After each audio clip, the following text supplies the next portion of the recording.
बिस्मिल्लाहिर्रहमानिर्रहीम। अस्सलाम वालेकुम प्यारे बच्चों, कैसे हैं आप लोग?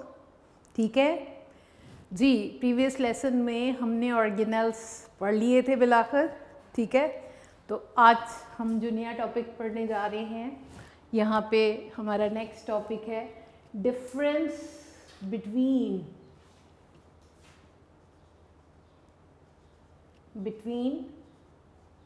Prokaryotic and eukaryotic sales. अभी तक हम बहुत सारे पॉइंट्स साथ साथ डिस्कस करते आ रहे हैं, लेकिन आज हम इन सारे पॉइंट्स को यहाँ पर एक कंपैरिजन की फॉर्म में डिस्कस करेंगे, प्रोकैरियोटिक एंड यूकैरियोटिक सेल्स। बहुत ही इंटरेस्टिंग टॉपिक है, ठीक है बच्चों। ये तो आपको पता है कि प्रोकैरियोटिक सेल्स जो होते हैं वो सिंपल होते हैं, ज़्यादातर यूनिसेलुलर ही होते हैं और सिंपल या कॉलोनियल या चेन्स फॉर्म में होते हैं। और जो यूकैरियोटिक सेल्स हैं मल्टीसेलुलर फॉर्म में एग्जिस्ट करते हैं और एलेबोरेट फॉर्म में पाए जाते हैं। तो यहाँ पर हमारी बुक में उन्होंने कुछ पॉइंट्स के साथ इन दोनों को डिफरेंसेस को क्लियर किया है। मैं यहाँ पर इन दोनों की डायग्राम्स भी ड्रॉ कर लेती हूँ ताकि हम साथ साथ हम प्रोकैरियोटिक सेल में बच्चों कंसीडर करेंगे एक बैक्टीरिया को, बैक्टीरियम सेल को, ठीक है।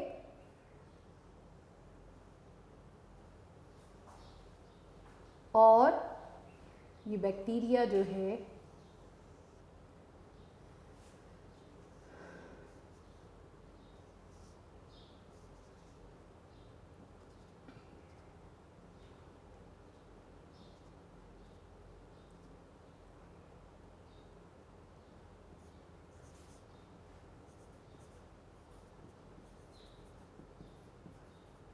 जबकि दूसरी तरफ प्रोकैरियोटिक सेल, यहाँ पे इसको लिख लेते हैं कि ये एक प्रोकैरियोटिक सेल को रिप्रेजेंट कर रहा है,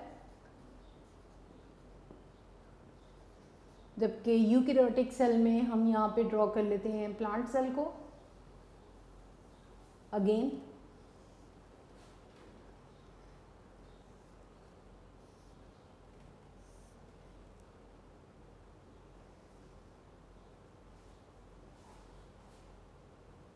आपकी बुक में उन्होंने सिर्फ एक बैक्टीरिया की डायग्राम ड्रॉ की हुई है, जबकि मैं समझती हूँ कि यहाँ पर कंपैरिजन में, क्योंकि प्रीवियस पेजेस पे हम लोग प्लांट और एनिमल सेल डिस्कस कर चुके हैं, तो अब हमारे लिए पॉसिबल है कि हम इजीली उन डायग्राम को यहाँ पर भी अप्लाई कर सकते हैं, ठीक है बच्चों। This is the plant cell, nucleus,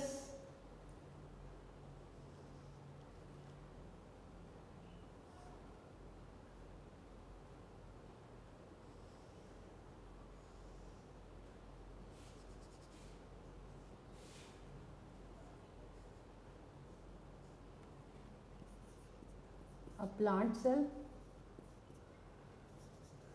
eukaryotic cell के तौर पे हम इसको डिस्कस करेंगे, ठीक है।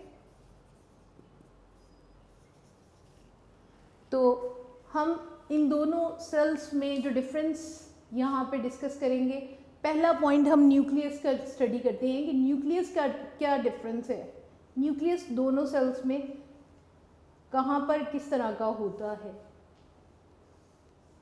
तो हम फर्स्ट चैप्टर से ही पढ़ते आ रहे हैं कि जी प्रोकैरियोटिक सेल्स में प्रॉपर मेम्ब्रेन बाउंडेड न्यूक्लियस नहीं होता है, ठीक है। प्रोकैरियोटिक की डेफिनेशन ही यही है कि उसके अंदर मेम्ब्रेन बाउंडेड न्यूक्लियस नहीं होता है, जबकि यूकैरियोटिक सेल्स में एक प्रॉपर मेम्ब्रेन बाउंडेड न्यूक्लियस पाया जाता है। तो यहाँ पर इसके क्रोमोसोम्स जो होते हैं वो साइटोप्लाज्म के अंदर एज इट इज़ ही पड़े होते हैं, क्योंकि मेम्ब्रेन बाउंडेड न्यूक्लियस तो होता नहीं है। क्रोमोसोम्स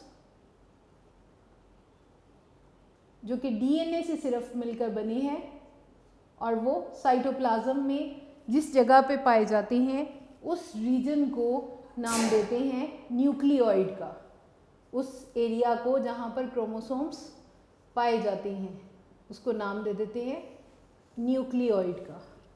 ठीक है, तो हम लिखेंगे in eukaryotic cells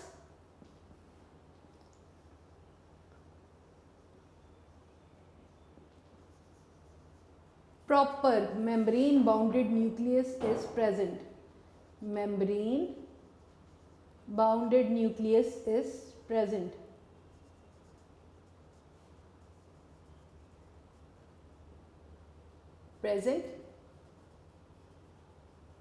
While in prokaryotic cells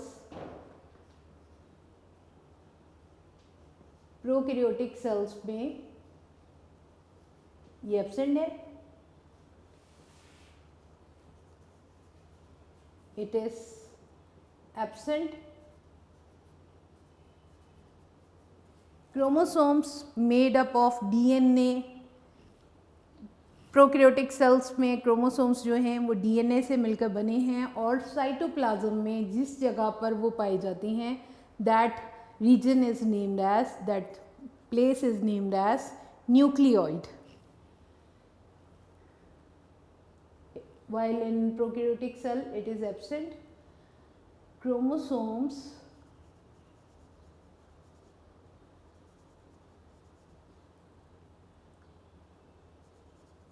are made up of DNA. DNA से मिलकर बने हैं प्रोकैरियोटिक सेल्स में. Found in cytoplasm.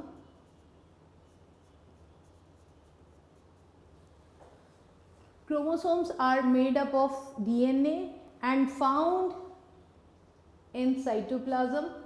That region is named as, उस जगह को कहते हैं, उस प्लेस को is known as न्यूक्लियोइड. ठीक है बेटे, हम लोग बहुत डिटेल से पढ़ चुके हैं न्यूक्लियस. यूकैरियोटिक सेल्स में न्यूक्लियस मेम्ब्रेन बाउंडेड है और दूसरी बात ये कि न्यूक्लियस के अंदर जो क्रोमोसोम्स हैं वो मिलकर बने हैं डीएनए और प्रोटीन से. ठीक है, डिफरेंस में तो वो हमें सिर्फ ये बता रहे हैं कि मेम्ब्रेन बाउंडेड न्यूक्लियस पाया जाता है यूकैरियोटिक सेल्स में, जबकि प्रोकैरियोटिक सेल्स में ये एब्सेंट है. और प्रोकैरियोटिक सेल्स में ये क्रोमोसोम्स सिर्फ साइटोप्लाज्म में पाए जाते हैं और साइटोप्लाज्म में जिस जगह पे पाए जाते हैं उस रीजन को नाम देते हैं न्यूक्लियोइड का. और ये क्रोमोसोम्स किस चीज़ से मिलकर बने हैं? डीएनए से मिलकर बने हुए हैं. डीएनए से मिलकर बने हैं, जबकि यूकैरियोटिक सेल्स में डीएनए और प्रोटीन से मिलकर बने हैं. ठीक है, अब दूसरा डिफरेंस देख लेते हैं. दूसरा डिफरेंस है ऑर्गेनल्स का. तो ये भी हम जानते हैं कि मेम्ब्रेन बाउंडेड ऑर्गेनल्स जो होती हैं वो सिर्फ यूकैरियोटिक सेल्स में होती हैं. मेम्ब्रेन बाउंडेड ऑर्गेनल्स कौन कौन सी हैं? Mitochondria, chloroplast, endoplasmic reticulum and Golgi apparatus. ये सारी मेम्ब्रेन बाउंडेड ऑर्गेनल्स हैं. Golgi apparatus are present in eukaryotic cells. क्योंकि मेम्ब्रेन बाउंडेड स्ट्रक्चर्स पाई जाती हैं यूकैरियोटिक सेल्स में, तो मेम्ब्रेन बाउंडेड ऑर्गेनल्स ये वाली सारी पाई जाएंगी.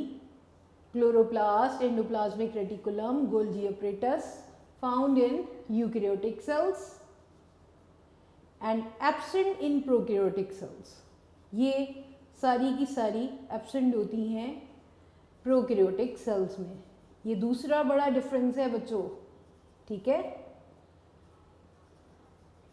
और ये ऑर्गेनल्स याद रखना है कौन कौन सी हैं. माइटोकॉन्ड्रिया, ये हमने सेल मेम्ब्रेन में भी मार्क किया था कौन कौन सी ऑर्गेनल्स हैं जो मेम्ब्रेन बाउंडेड हैं. ठीक है, mitochondria, chloroplast, endoplasmic reticulum and Golgi bodies. ये मेम्ब्रेन बाउंडेड है, इसलिए यूकैरियोटिक सेल्स में होंगी और प्रोकैरियोटिक सेल्स में एब्सेंट होंगी। राइबोसोम्स दोनों सेल्स में पाए जाते हैं। राइबोसोम में भी हमने ये बात डिस्कस की हुई है। जो राइबोसोम यूकैरियोटिक सेल्स के होते हैं वो बड़े होते हैं, जबकि जो प्रोकैरियोटिक सेल्स के हैं वो छोटे होंगे। आप देख सकते हैं ये प्रोकैरियोटिक सेल्स में राइबोसोम्स बहुत छोटी हैं, जबकि राइबोसोम्स में ये साइज में ये ऑर्गेनेल्स बड़े हैं। The ribosomes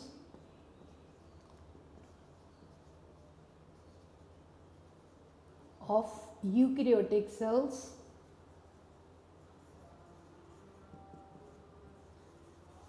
are larger than prokaryotic cells। Eukaryotic cells के बड़े होंगे और यूकैरियोटिक सेल्स के बड़े होंगे और प्रोकैरियोटिक के छोटे होंगे।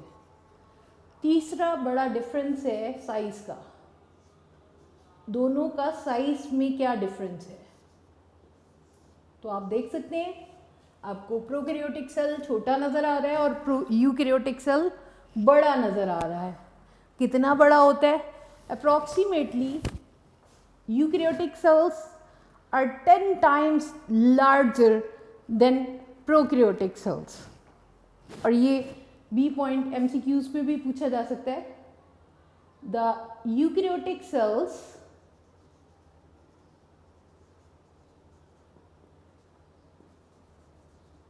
आर 10 times larger, 10 गुना बड़े होते हैं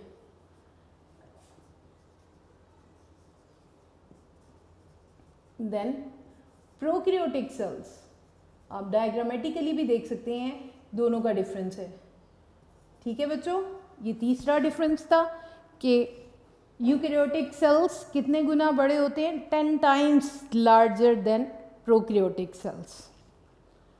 फोर्थ वन डिफरेंस जो हम अब डिस्कस करेंगे that is the cell wall. ये भी हम सेल वॉल के पॉइंट में पढ़ चुके हैं, लेकिन अब हम इसको दोबारा यहाँ पे डिस्कस करेंगे। बच्चों, सेल वॉल की बात करें तो cell wall is present in plant cells, in fungi cells and in the prokaryotic cells, और तीनों में डिफरेंट केमिकल से मिलकर बने हैं। तो प्लांट्स और फंगस के जो सेल होंगे that are the example of eukaryotic cells, जबकि जो प्रोकैरियोटिक सेल्स जो हम यहाँ पे डिस्कस कर रहे हैं बैक्टीरिया, इसका देख लेते हैं कि सेल वॉल किससे मिलकर बनी है। Eukaryotic cell wall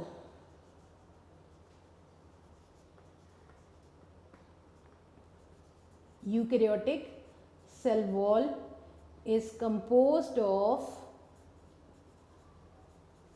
cellulose in plants, cellulose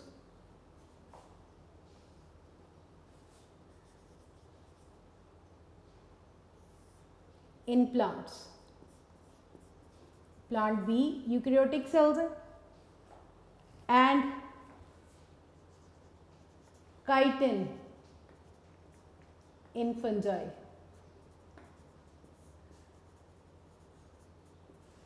while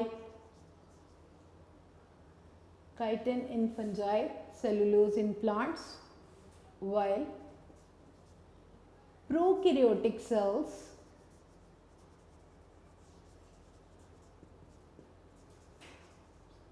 are composed of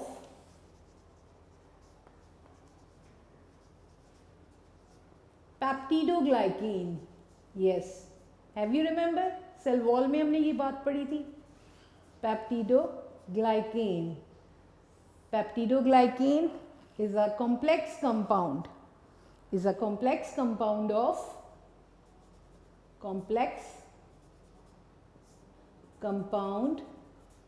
of amino acid and sugars. ये किससे मिलकर बना है? अमीनो एसिड और शुगर से मिलकर बना है। जी, तो हमने सेल वॉल की कंपोजिशन की बात की। यूकेरियोटिक सेल्स में प्लांट सेल भी यूकेरियोटिक सेल है और फंगस का सेल भी यूकेरियोटिक सेल है। प्लांट्स में हमने दो तरह की सेल वॉल पढ़ी थी, लेकिन यहाँ पे मेनली प्राइमरी वॉल की ही बात हो रही है। तो प्राइमरी वॉल और plant cell wall is composed of cellulose और काइटिन से मिलकर बनी है फंगस में। ठीक है बेटे, ये दोनों एग्जाम्पल हैं यूकेरियोटिक सेल्स की। जबकि दूसरी तरफ प्रोकैरियोटिक सेल्स में ये जो सेल वॉल है, this is the cell wall and this cell wall is composed of peptidoglycan. What is peptidoglycan? A complex compound of amino acid and sugars. ठीक है, ये एक कॉम्प्लेक्स कंपाउंड है जो अमीनो एसिड और शुगर से मिलकर बनता है। ये 4 पॉइंट्स हैं। फर्स्ट ऑफ ऑल इनमें से पहले तो शॉर्ट कौन कौन से हैं इनके डिफरेंस में हम ये देख लेते हैं। आपसे शॉर्ट पूछा जा सकता है व्हाट इज न्यूक्लियोइड, तो उसके लिए फर्स्ट पॉइंट में ही आपके बुक में भी गिवन है। In prokaryotic cells the region where chromosomes are found, these are named as found, that region is known as nucleoid। फिर उसके बाद कौन कौन सी ऑर्गेनेल्स हैं जो यूकेरियोटिक सेल्स में पाई जाती हैं? ये 4 ऑर्गेनेल्स हैं, ये भी मार्क करेंगे। Size, what is the difference of size between prokaryotic and eukaryotic cell, ये आपको शॉर्ट में पूछा जा सकता है।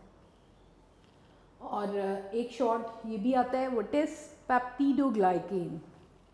तो आप बताएंगे कि prokaryotic cell wall is composed of, prokaryotes की जो सेल वॉल है वो एक केमिकल से मिलकर बनी है, that is named as peptidoglycan. और ये पेप्टिडोग्लाइकेन एक कॉम्प्लेक्स कंपाउंड है of amino acids and sugars. जी बच्चों, ये तो थे शॉर्ट, और ये लॉन्ग जो आज हम यहाँ पे पढ़ रहे हैं difference between prokaryotic and eukaryotic sales, जो हम पीछे ऑर्गेनेल्स पढ़ते हुए टाइम बाय टाइम दोनों का डिफरेंस डिस्कस करते भी रहे हैं। अब यहाँ पर एज अ लॉन्ग टॉपिक हमारी बुक पे दिया गया है। This topic is very important क्योंकि प्रीवियस ईयर्स में एग्ज़ाम्स में सेवरल टाइम ये बोर्ड में क्वेश्चन आ चुका है। इवन कि 2020 में जो 9th के बोर्ड के एग्ज़ाम हुए हैं, बायो का ही पेपर हुआ था और उसमें ये क्वेश्चन एज अ लॉन्ग, ये टॉपिक एज अ लॉन्ग आ चुका है, differentiate between prokaryotic and eukaryotic cell. और वंस इन बोर्ड ये मॉर्निंग ग्रुप में भी आया हुआ था लॉन्ग क्वेश्चन, और सेकेंड टाइम में सेकेंड ग्रुप को भी यही सेम टॉपिक रिपीट हुआ था। इसलिए ये बहुत आसानी से आपको याद भी रह सकता है, और क्योंकि आप जगह जगह पे ये दोनों के डिफरेंसेस तो पढ़ते ही रहते हैं, तो यहाँ पे उसको समराइज फॉर्म में दिया गया है, तो आपने इसको बहुत अच्छी तरह से याद करना है। ठीक है जी बेटे, नेक्स्ट टॉपिक है हमारा relationship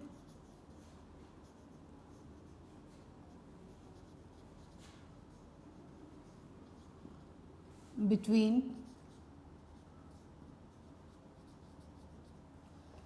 cell function and cell structure. Cell function and cell structure.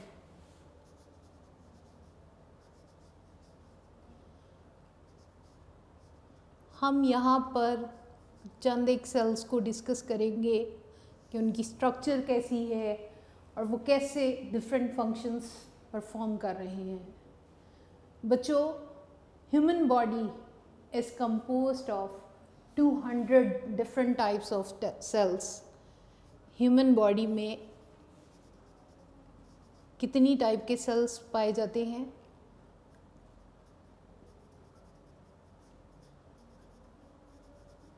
ये MCQ के लिए अपने साइड बॉक्स को भी मार्क करना है, 200 types of sales.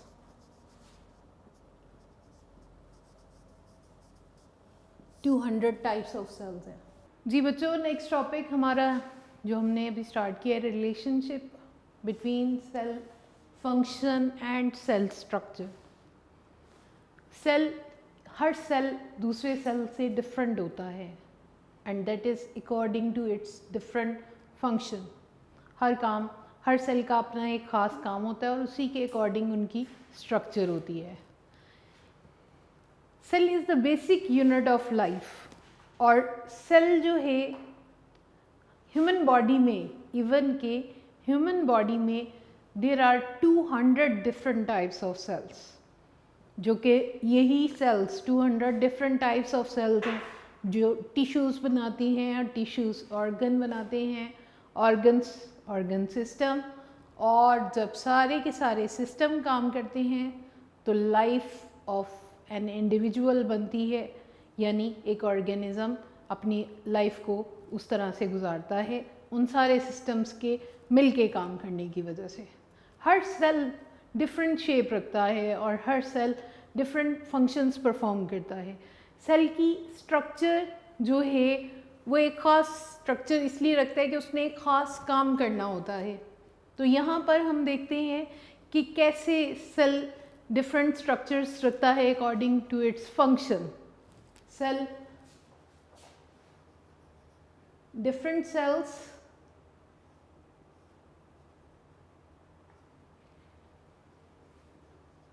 have different structures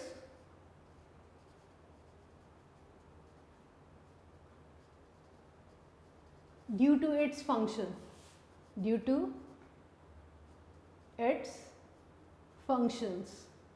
तो वो functions देखते हैं कौन कौन से हैं जिनकी वजह से सेल डिफरेंट स्ट्रक्चर्स रखता है। पहले सबसे हम ये देखते हैं, first of all cell size and shape. Cell size and shape, size और शेप को देख लेते हैं। इसके अकॉर्डिंग सेल के क्या फंक्शंस हैं, यहाँ पर डिफरेंट एग्जांपल्स हमारी बुक में दी जा रही हैं। साइज जो है और शेप जो है उनके फंक्शंस के अकॉर्डिंग होती है। कहते हैं कि रेड ब्लड सेल्स जो कि हमारे ब्लड में पाए जाते हैं, बच्चों आपको पता है कि हमारे ब्लड में ब्लड सेल्स होते हैं, red blood sales, white blood sales and platelets. तो यहाँ पे मैं हाईलाइट करने जा रही हूँ रेड ब्लड सेल्स को। रेड ब्लड सेल्स आपको पता है ऑक्सीजन ट्रांसपोर्ट करते हैं। Red blood cells have round shape. Red blood cells, RBCs, short form में लिखेंगे, RBCs are round। क्यों round होते हैं? क्योंकि इसके अंदर एक प्रोटीन पाई जाती है। are round to accommodate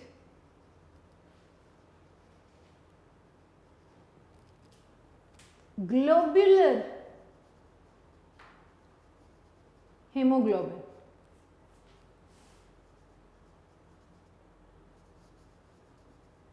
globular haemoglobin को एडजस्ट करने के लिए रेड ब्लड सेल्स, यहाँ पे मैं ड्रॉ करके दिखाती हूँ। ये रेड ब्लड सेल्स हैं जो राउंड शेप में होते हैं क्योंकि इसके अंदर कुछ ग्लोबुलर स्ट्रक्चर में ये हीमोग्लोबिन मॉलिक्यूल्स पाए जाते हैं। This is RBC, red blood cell, and this is the haemoglobin.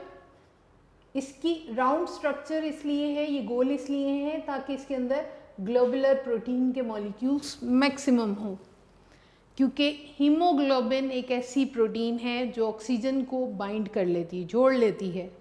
और इस तरह से जितनी ज़्यादा रेड ब्लड सेल्स हीमोग्लोबिन रखेंगे, इन रिटर्न उतनी ही ज़्यादा ऑक्सीजन हमारे सेल्स तक ट्रांसपोर्ट होगी। हमारी बॉडी में ट्रांसपोर्ट ऑफ ऑक्सीजन इस हीमोग्लोबिन की वजह से हो रही है।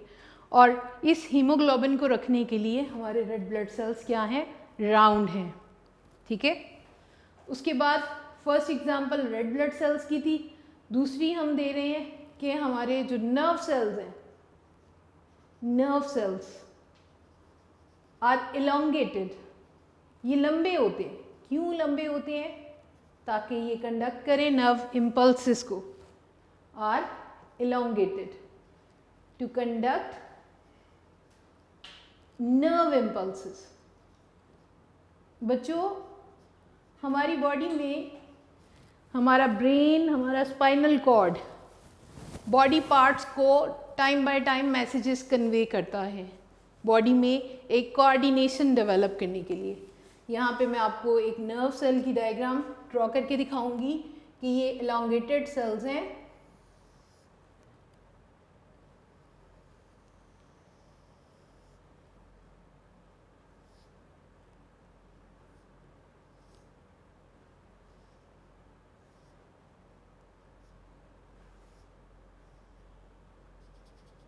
ये नर्व सेल्स है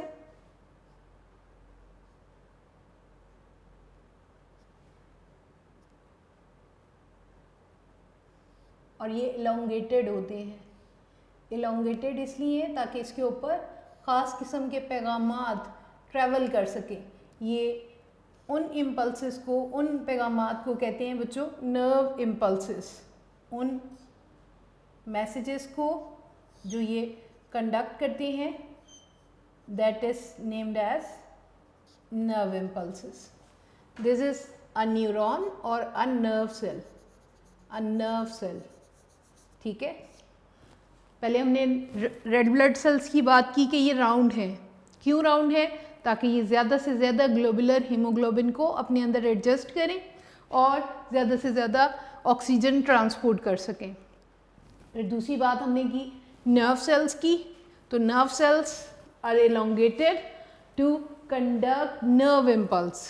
हमारी बॉडी में हमारे ब्रेन से और हमारे स्पाइनल कॉर्ड से मुख्तलिफ पैगामात हमारे डिफरेंट ऑर्गन्स तक भी जाते हैं और बॉडी पार्ट्स तक भी जाते हैं और उन मैसेजेस को कहते हैं नर्व इम्पल्सेस। उन पैगामात को कहते हैं नर्व इम्पल्सेस और इनको लेके जाने वाले हैं ये सेल्स नर्व सेल्स, जो बहुत लंबे हैं ताकि वो बहुत तेज़ी से इन पैगामात को बॉडी के दूसरे हिस्से तक पहुंचा सकें। फिर उसके बाद प्लांट्स में हम जाइलम की बात करेंगे। Xylem cells, xylem cells are elongated, elongated भी हैं एंड थिक। ये प्लांट सेल्स में दो फंक्शन परफॉर्म करते हैं जाइलम सेल्स।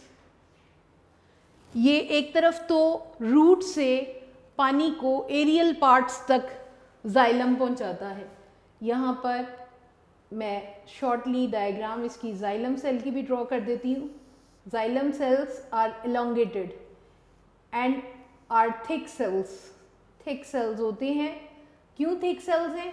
ताकि ये प्लांट सेल्स को एक तरफ तो सहारा दे सकें, सपोर्ट दे सकें। प्लांट सेल्स में ये सपोर्ट का काम भी करते हैं। ठीक है, these are the xylem cells. और ये सपोर्ट देने के साथ साथ वाटर और मिनरल्स को रूट से एरियल पार्ट्स यानी लीव्स तक ऊपर पहुंचाने का काम भी जाइलम ही करता है। एक तरफ ये बहुत एलोंगेटेड भी हैं, प्लांट्स में लंबे होते हैं, दूसरे ये कि ये थिक होते हैं। इनकी थिकनेस की वजह से ये सपोर्ट का काम करेंगे, सहारा देंगे और दूसरी तरफ ये वाटर की ट्रांसपोर्ट में भी हेल्प करेंगे। ये हमने 3 एग्जांपल्स जो डिस्कस की हैं रेड ब्लड सेल्स की, नर्व सेल्स की, जाइलम सेल्स की, कि सेल की साइज़ और सेल का शेप जो है वो उसके फंक्शंस के मुताबिक है। अब हम बात करेंगे surface area to volume ratio.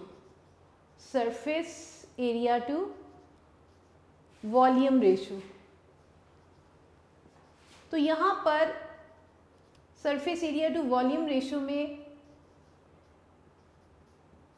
बात करेंगे रूट हेयर्स की।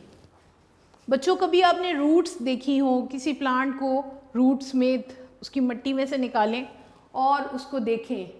अगर आप एक प्लांट की रूट्स को स्टडी करें तो रूट्स के ऊपर मेन रूट से ही फर्दर ब्रांचेस निकल रही होती हैं।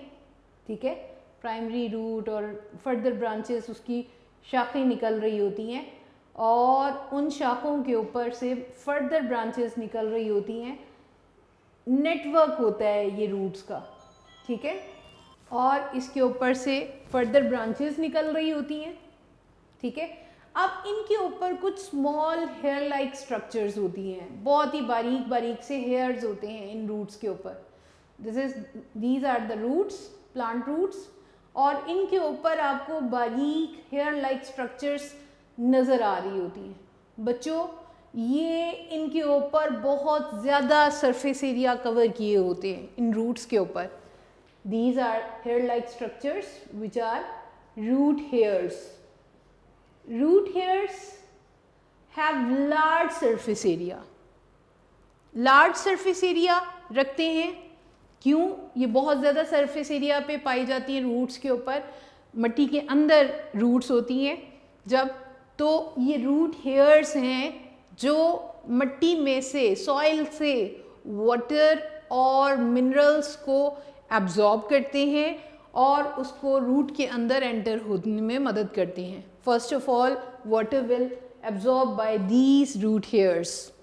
तो ये रूट हेयर्स जितने ज़्यादा होंगे, because these are microscopic tiny hair like structures, अगर हम एक रूट का क्रॉस सेक्शन काट के देखते हैं तो उसके इस तरह से हमें ये कुछ hair like structure root hairs नज़र आते हैं। ये इसका क्रॉस सेक्शन काट के देखा जा रहा है, these are the root hairs, ठीक है। तो ये रूट हेयर्स जो हैं ये वाटर एब्जॉर्प्शन का काम करते हैं। Root hairs have large surface area. क्यों सरफेस एरिया ज़्यादा पे पाए जा रहे हैं? Large surface area,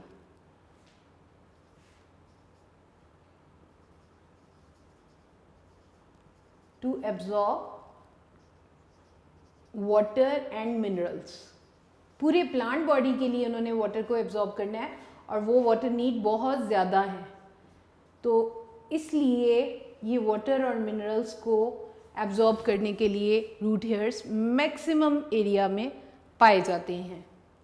third one बात करेंगे presence and absence of organelles की।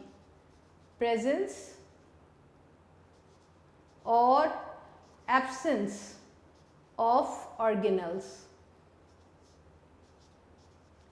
ऑर्गेनल्स कौन से सेल में ज़्यादा होती हैं और कौन से सेल में ज़्यादा पाई जाती हैं या कौन से सेल्स में कम होती हैं? वो सेल्स जहाँ पर मेटाबॉलिक रिएक्शंस बहुत ज़्यादा होते हैं वहाँ पे बहुत सारी सेक्रीशंस भी बनती हैं, तो उनके अंदर बहुत ज़्यादा गोल्जी बॉडीज़, गोल्जी वेजिकल्स और एंडोप्लाज्मिक रेटिकुलम पाए जाएंगे to store those secretions, as compare to other cells जहाँ पर उस तरह की सेक्रीशंस नहीं बनेंगे, वहाँ पे मेटाबॉलिक रिएक्शंस कम हो रहे होंगे, तो इन रिटर्न वो इन गोल्जी वेजिकल्स को और एंडोप्लाज्मिक रेटिकुलम को भी कम तादाद में रखेंगे। तो सेल्स having more secretions, जब बहुत ज़्यादा secretions होंगी, contain more Golgi bodies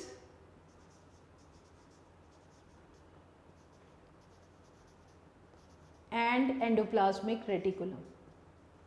जिन सेल्स में बहुत ज़्यादा सेक्रीशंस होंगी वो ज़्यादा से ज़्यादा गोल्जी बॉडीज़ और ज़्यादा से ज़्यादा एंडोप्लाज्मिक रेटिकुलम रखेंगे, एज़ कम्पेयर टू दो सेल्स जिनके अंदर सेक्रीशंस नहीं है तो वो इन ऑर्गेनल्स को भी कम रखेंगे।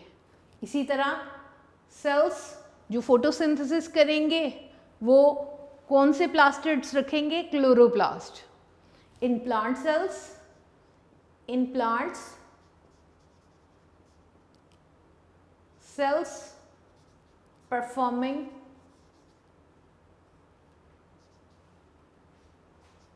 photosynthesis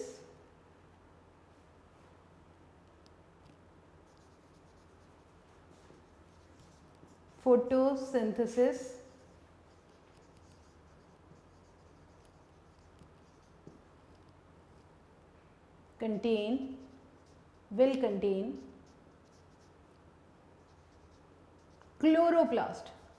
अब हमने ये देख लिया है प्लांट के तमाम पार्ट्स में फोटोसिंथेसिस नहीं होती है, सिर्फ वो पार्ट्स जो ग्रीन होते हैं, वो पार्ट्स जो ग्रीन होते हैं वहाँ पर फोटोसिंथेसिस होती है, क्योंकि वहाँ पर फोटोसिंथेसिस इसलिए होती है, ग्रीन पिगमेंट क्लोरोफिल पाया जाता है और वो क्लोरोफिल इस क्लोरोप्लास्ट की वजह से पाया जाता है।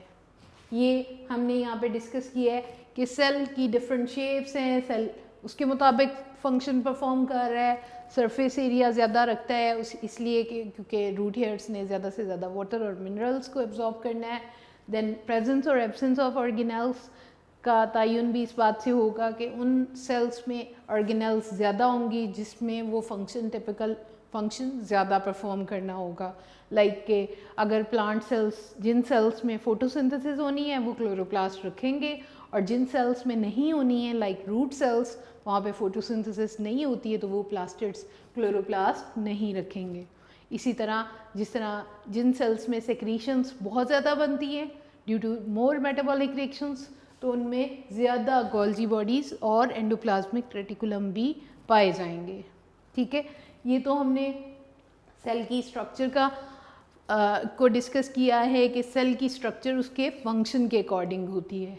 नेक्स्ट हमारा पॉइंट है कि हमारी बॉडी में बहुत सारे सेल्स ऐसे हैं जो अपना काम करते हैं। Cells perform their own function and in return that function become the whole body function, और इस तरह से वो पूरी बॉडी का काम बन जाता है और पूरी बॉडी के लिए वो एक ख़ास काम कर रहे होते हैं। अब हम उनकी एग्जांपल्स को भी डिस्कस कर लेते हैं। ठीक है, अब हम बात करेंगे कि different cells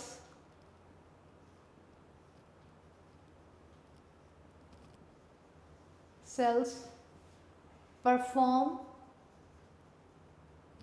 specific function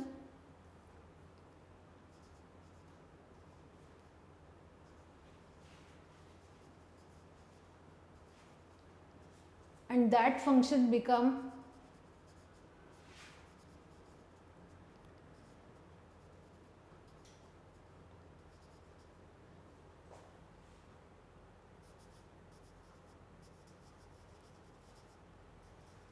the body function। अब ये देखते हैं कैसे सेल्स फंक्शन परफॉर्म करते हैं और वो हमारी बॉडी का फंक्शन बन जाते हैं। तो सबसे पहले नर्व सेल्स की बात करेंगे। फर्स्ट ऑफ ऑल, अभी नर्व सेल्स की हमने बात की थी कि नर्व सेल्स लंबे हैं to conduct nerve impulses. Nerve cells conduct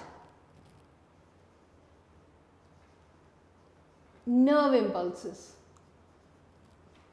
काम तो वो ये सेल्स ये कर रहे हैं कि बॉडी के अंदर मैसेजेस कन्वे कर रहे हैं। इन रिटर्न वो फंक्शन जो नर्व सेल्स परफॉर्म कर रहे हैं वो पूरी बॉडी के अंदर क्या काम कर रहे हैं, कोऑर्डिनेशन ला रहे हैं। क्योंकि जब हमारे ब्रेन से मैसेजेस हमारे लंग्स को जा रहे हैं तो लंग्स ब्रीदिंग में इनहेलेशन और एक्सहेलेशन में मदद करेंगे। जब हार्ट को जा रहा है पैगाम तो हार्ट प्रॉपर हार्ट बीट चल रही है। इसी तरह डाइजेस्टिव सिस्टम को हमारे ब्रेन से पैगाम मिलता है तो डाइजेस्टिव सिस्टम भरपूर तरीके से काम करता है। और इस तरह से ये नर्व सेल्स ख़ास सेल्स हैं जो कि अपना काम कर रहे हैं, क्या, कंडक्ट नर्व इम्पल्स। ये पैगामात भेजते हैं। Conduct nerve impulses in body and help in coordination of body. इस तरह से पूरी बॉडी को कोऑर्डिनेट करने में, इकट्ठा करने में हेल्प कर रहे हैं, कोऑर्डिनेशन बिल्डअप करने में मदद कर रहे हैं। ठीक है, आपने देखा होगा आप जब एक्सरसाइज कर रहे हैं आपके मसल्स कॉन्ट्रैक्ट रिलैक्स कर रहे होते हैं, आपकी हार्ट बीट तेज़ चल रही है, आप ब्रीथिंग कर रहे हैं, यानी डिफरेंट सिस्टम्स काम कर रहे हैं और सब में एक कोऑर्डिनेशन पाई जाती है due to these nerve cells. उसके बाद बेटे हम ब्लड सेल्स की बात करेंगे। तो अभी हम पढ़ भी चुके हैं आरबीसीज क्या काम करते हैं, transport oxygen. RBCs red blood cells transport करते हैं oxygen in body. transport oxygen in body, while white blood cells, WBCs, white blood cells, defends the body by killing germs, by killing foreign bodies. हमारी body में जितने भी germs enter होते हैं, by killing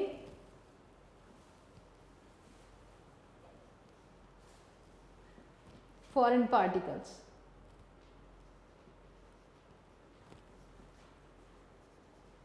जितने भी पार्टिकल्स या germs हमारी बॉडी में आते हैं उनको वाइट ब्लड सेल्स किल करके हमारे बॉडी के अंदर एक सिस्टम बनाते हैं, that is the immune system, और उसके ज़रिए से हम और ज़्यादा हेल्दी हो जाते हैं, हम उन बीमारियों का शिकार नहीं होते जो कि उन जर्म्स की वजह से हो सकती हैं।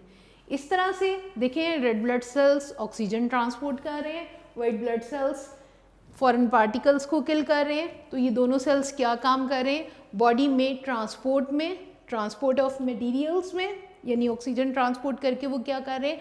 ऑक्सीजन ट्रांसपोर्ट करके वो मटेरियल्स की ट्रांसपोर्ट में हेल्प कर रहे हैं और डिफेंस ऑफ बॉडी में हिस्सा ले रहे हैं। So blood take part in transport and defence. देखिए, खास सेल्स काम कर रहे हैं और इस तरह से वो सेल्स का काम बॉडी का काम पूरा बन गया। Defence of the body. जी, थर्ड एग्जाम्पल नर्व सेल्स और आरबीसीज के बाद थर्ड एग्जाम्पल है मसल सेल्स। मसल सेल्स, ये जो हमारी बोन्स के ऊपर ये जितने भी मसल्स हैं, ये जब भी कॉन्ट्रैक्ट होते हैं तो हमारी बॉडी के अंदर मूवमेंट शो होती है। ये देखें, ये मसल्स कॉन्ट्रैक्ट हो रहे हैं तो ये बाजू जो है मूव कर रहा है। इसी तरह हमारे लेग्स की जो मसल्स हैं वो कॉन्ट्रैक्ट होते हैं तो हमारी पूरी बॉडी मूव करती है। Muscles show contraction. Muscle cells की बात करेंगे हम, सेल्स को यहाँ पे डिस्कस कर रहे हैं। Muscle cells show contraction. जब जब वो कॉन्ट्रैक्ट होंगे तो बॉडी में मूवमेंट प्रोड्यूस होगी। Show contraction and so move the body और इस तरह से इनकी कॉन्ट्रैक्शन की वजह से बॉडी को मूवमेंट में हेल्प मिलती है। ठीक है बेटे, इन मसल्स की वजह से हम चलते हैं, हमारी बॉडी के डिफरेंट पार्ट्स मूव करते हैं इन्हीं मसल्स की कॉन्ट्रैक्शन की वजह से। ये थर्ड एग्जाम्पल थी। हमने देखा कि नर्व सेल्स जो हैं वो इम्पल्सेस सेंड करते हैं और इस तरह से पूरी बॉडी को कोऑर्डिनेट कर रहे हैं। रेड ब्लड सेल्स और वाइट ब्लड सेल्स भी अपना काम कर रहे हैं। Red blood sales oxygen transport करते हैं, वाइट ब्लड सेल्स जर्म्स को किल करते हैं और इन रिटर्न वो पूरी बॉडी के लिए एक ख़ास काम कर रहे हैं, दो काम कर रहे हैं, ट्रांसपोर्ट ऑफ मटेरियल्स यानी ऑक्सीजन और डिफेंस ऑफ बॉडी मेंटेन किए हुए हैं। और thirdly muscle cells show contraction. Muscle cells जो हैं वो कॉन्ट्रैक्ट होंगे, जब जब कॉन्ट्रैक्ट होंगे, सिकुड़ेंगे तो उससे बॉडी में मूवमेंट प्रोड्यूस होगी एंड मूव द बॉडी, और इसकी वजह से पूरी बॉडी मूवमेंट के काबिल हो जाएगी। फोर्थ वन है स्किन सेल्स। हमारी जो स्किन के सेल्स हैं ये दो तरह से काम करते हैं। Skin cells act as barrier for some materials।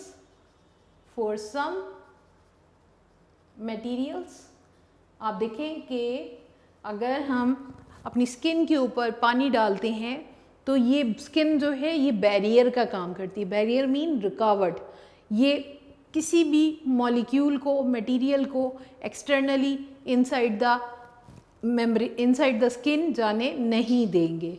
So skin cells act as barrier for some material, while some material, some other things के लिए ये receptor भी हैं। while दे आर ऑल्सो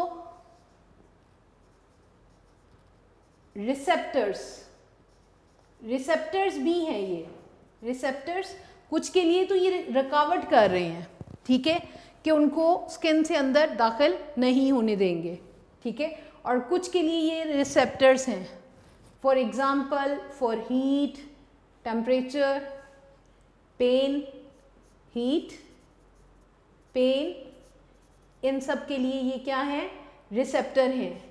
आप की स्किन किसी हॉट या कोल्ड ऑब्जेक्ट को जैसे ही टच करेगी तो आपको फील होगा, ठीक है, आपको कोई भी चीज़ हिट करेगी तो आपको स्किन में पेन फील होगी, so this will also act as receptor.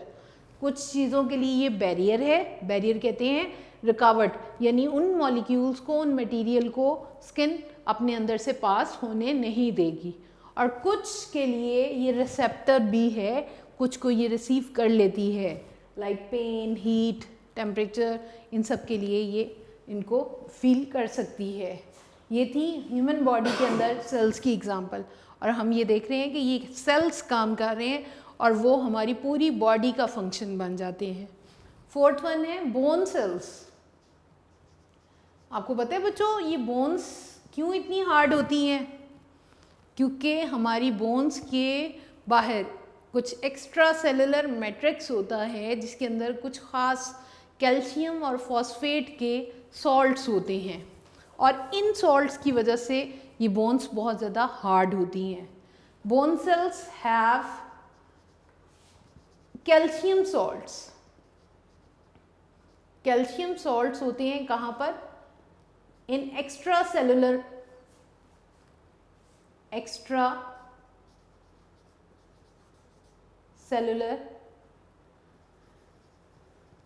parts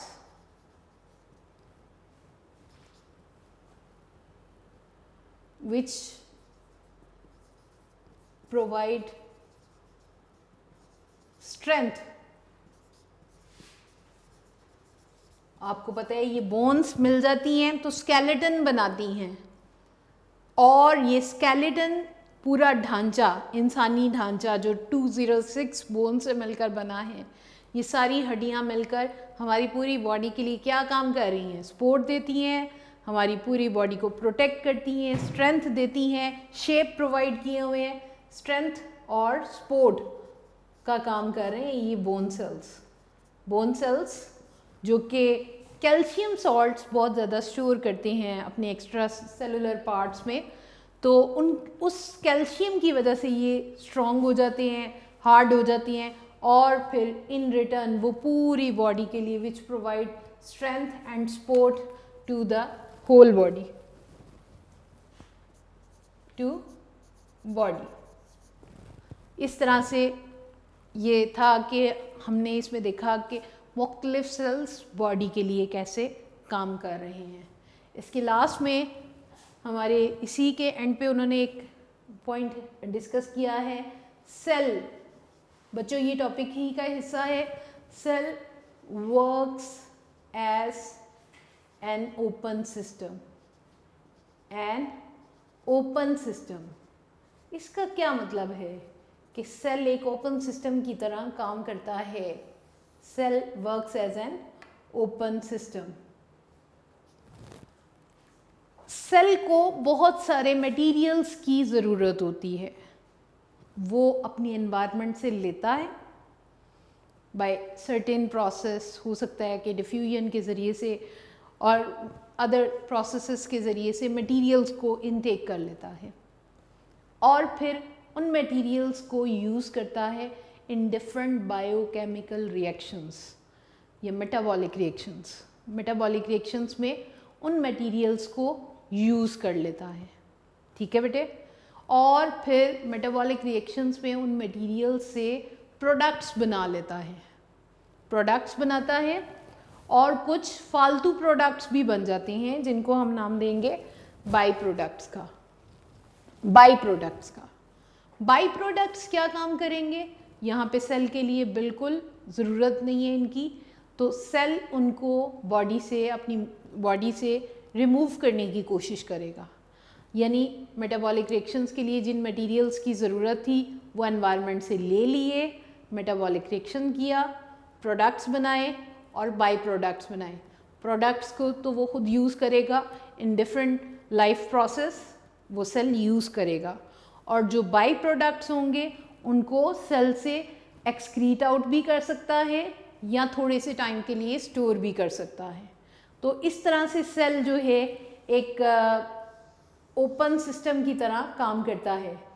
first of all ये मटेरियल इसको चाहिए एज अ फूड, तो ये यहाँ से अपनी मेम्ब्रेन के थ्रू इस मटेरियल को इनटेक करेगा। In this way cell take an material from environment. आप ये देख लें कि ये एनवायरनमेंट से मटेरियल को लिया है, फ्रॉम एनवायरनमेंट। कोई भी एक सेल है, उसने मटेरियल को लिया और उसके बाद उसके ऊपर डिफरेंट प्रोसेस किए, डिफरेंट ऑर्गेनेल्स की हेल्प से, जस्ट गिव एग्जांपल के लाइसोसोम के ज़रिए से उसको taking as food material inside the vacuole, और उसको मेटाबॉलिक रिएक्शंस होंगे उसके ऊपर डिफरेंट मेटाबॉलिक रिएक्शंस होंगे और उससे दो चीज़ें बन जाएंगी। मेटाबॉलिक रिएक्शन के नतीजे में प्रोडक्ट्स भी बन सकते हैं और कुछ बाई प्रोडक्ट्स बन सकते हैं। आफ्टर मेटाबॉलिक रिएक्शन क्या चीज़ बन जाएगी? कुछ मटेरियल बनेंगे which are named as products and by products.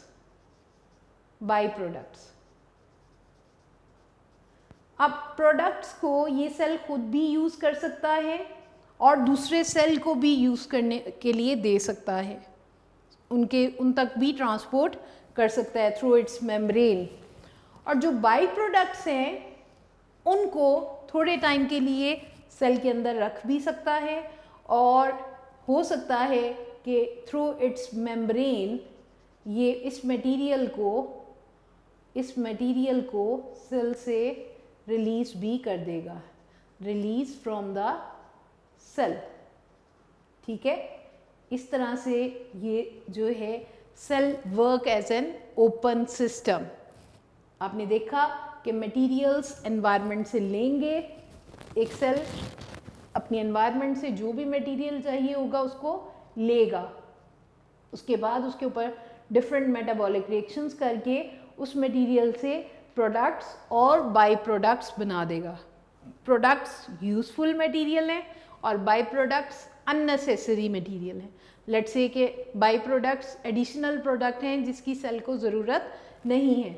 उन बाई प्रोडक्ट्स को थोड़े टाइम के लिए सेल के अंदर रख भी सकता है और उसको अपनी ही सेल मेम्ब्रेन के ज़रिए से सेल से डिस्चार्ज भी कर सकता है। इस तरह से यानी सेल के थ्रू ही, क्योंकि हमने स्टार्ट में पढ़ा था कि cell membrane act as cell barrier, cell membrane barrier का काम कर रही है, मटेरियल को अंदर भी ला सकती है और बाहर भी भेज सकती है। अब जो मटेरियल सेल को नहीं चाहिए वो यहाँ पर सेल से बाहर भेज दिया जाएगा। इस तरह से cell works as an open system, cell एक ओपन सिस्टम के तौर पे काम करता है।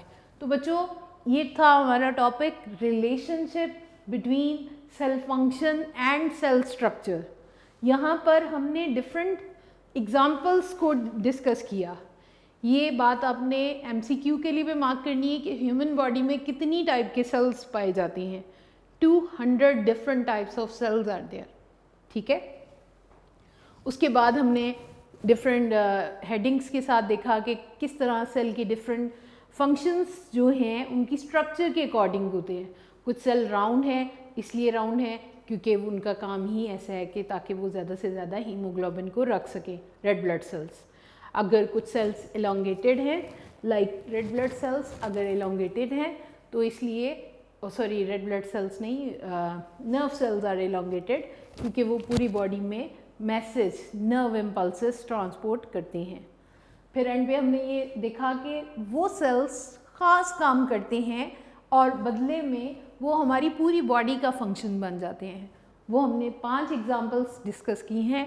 नर्व सेल्स जो ट्रांसपोर्ट कर रहे हैं, नर्व इम्पल्स को कंडक्ट करते हैं और इस तरह से पूरी बॉडी में कोऑर्डिनेशन बिल्डअप कर रहे हैं। Red blood cells transport oxygen, white blood cells kill foreign germs foreign particles, और इस तरह से ये दोनों हमारी बॉडी में ट्रांसपोर्ट कर रहे हैं और डिफेंस का काम कर रहे हैं। मसल सेल्स जो कॉन्ट्रैक्ट होते हैं और रिलैक्स होते हैं। कॉन्ट्रैक्ट और रिलैक्सेशन से हमारी पूरी बॉडी के अंदर मूवमेंट प्रोड्यूस होती है, बॉडी पार्ट्स में मूवमेंट प्रोड्यूस होती है। स्किन सेल्स बाज़-औक़ात कुछ मटेरियल्स के लिए बैरियर हैं कि उनको बॉडी के अंदर मूव नहीं करने देंगे उन मटेरियल्स को, like water can not move through the skin, ठीक है। इसी तरह बहुत सारे मटेरियल्स के लिए, बहुत सारी दूसरी चीज़ों के लिए ये रिसेप्टर है। For example for pain, for temperature, hot और कोल्ड ऑब्जेक्ट को हम अपनी स्किन से फील कर सकते हैं। इसके बाद बोन सेल्स हैं। Bone cells have calcium salts in extra cellular parts, जो कि जिसकी वजह से bone cells become very hard और वो पूरी बॉडी के लिए एक फ्रेमवर्क बना देते हैं जो कि स्केलेटन है और जो पूरी बॉडी को शेप और स्ट्रेंथ प्रोवाइड करते हैं। फिर एट द एंड हमने डिस्कस किया how cell work as an open system. तो बच्चों ये भी पॉइंट हमें पूछा जा सकता है शॉर्ट के लिए भी ये मार्क करेंगे, how cell works as an open system. Cell एक ओपन सिस्टम के तौर पे कैसे काम करता है, ये सेवरल टाइम शॉर्ट में पूछा जा चुका है। तो इसको आप अपने वर्ड्स में भी लिख सकते हैं कि सेल एनवायरनमेंट से मटेरियल को इनटेक करता है, फिर उसके ऊपर मेटाबॉलिक रिएक्शंस करता है और उस मटेरियल को यूज़ करते हुए प्रोडक्ट्स और बाई प्रोडक्ट्स बना लेता है। प्रोडक्ट्स वो खुद भी सेल भी यूज़ करता है डिफरेंट प्रोसेस में और दूसरे सेल के साथ भी उसको शेयर कर लेता है, उसको यूज़ करता है। जबकि बाई प्रोडक्ट्स अननेसेसरी प्रोडक्ट्स होते हैं जो सेल को नहीं चाहिए होते हैं, उनको सेल से एक्सक्रीट आउट कर दिया जाता है, सेल से रिमूव कर दिया जाता है। In this way cell work as an open system. तो बच्चों आज हमने पढ़ा है difference between prokaryotic and eukaryotic cells, and the second one relationship between cell function and cell structure, ठीक है। तो आपने आज ये दोनों टॉपिक को अच्छी तरह से याद करना है और अच्छी तरह से तैयार कर लेना है।